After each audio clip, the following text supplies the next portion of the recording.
টানা দুদিনের বৃষ্টিতে কৃষকের আলুর ক্ষেত এরকম একেবারে পানির নিচে গেছে, একেবারে ক্ষতিগ্রস্ত হওয়ার আশঙ্কা দেখা দিয়েছে এরকম কৃষকের।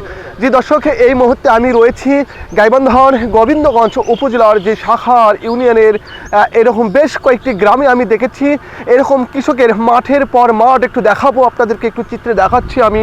মাঠের পর মাঠ এরকম কৃষকের আলুর ক্ষেত, আলু এরকম একেবারে পানির নিচে পড়ে গেছে, যাতে করে এরকম আলুতে এরকম দাম এমনিতেই কম, তারপরেও কিন্তু এরকম এই যে হঠাৎ বৃষ্টির কারণে এরকম অতিরিক্ত শ্রমিক দিয়ে তাৎক্ষণিকভাবে এই আলুগুলো কিন্তু আসলে এই জায়গা থেকে কিন্তু এরকম অপসারণ করা হচ্ছে, যার কারণে কিন্তু কৃষকের একটা খরচের পরিমাণ সেটি কিন্তু আসলে বাড়ছে।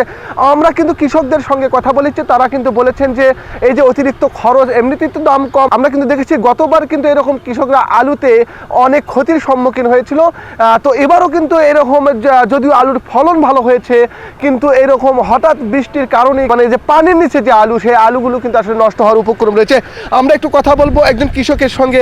এই যে চাষা, আসলে কতগুলো জমি করেছেন আপনি এখানে? এখানে আসলে 2.5 একর।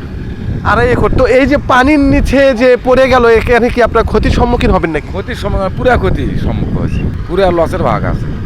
কৃষকদের মিল দাম বেশি, খরচ হচ্ছে না, পোষা হচ্ছে না, লস পড়ে গেছে অনেক কিছু। মানে এই যে বৃষ্টির কারণে অতিরিক্ত শ্রমিক নেওয়া লাগে। অতিরিক্ত মানে কি, মিষ্টির দাম বেশি, ডবলের ডবল।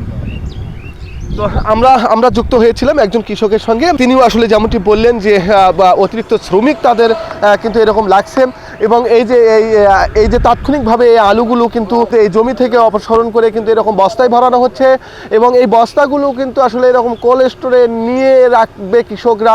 তো আমি কিন্তু দেখেছি যে গাইবান্ধায় শুধু এইরকম গোবিন্দগঞ্জে না, আমি কিন্তু দেখেছি সাদুল্লাপুর উপজেলার যে ধাপরহাট এলাকাটা, সেই এলাকাটাও কিন্তু ব্যাপক সবজি উৎপাদন হয়, ব্যাপক আলু উৎপাদন হয়।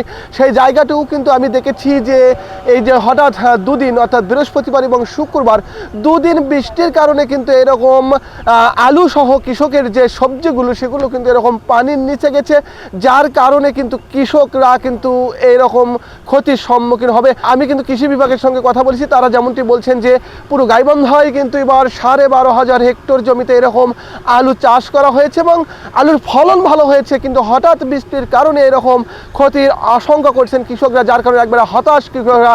তো এই ছিল আমার কাছে গাইবান্ধার গোবিন্দগঞ্জ এলাকা থেকে সবশেষ তথ্য। রবিউল ইসলাম, সময়ের কণ্ঠস্বর, গাইবান্ধা।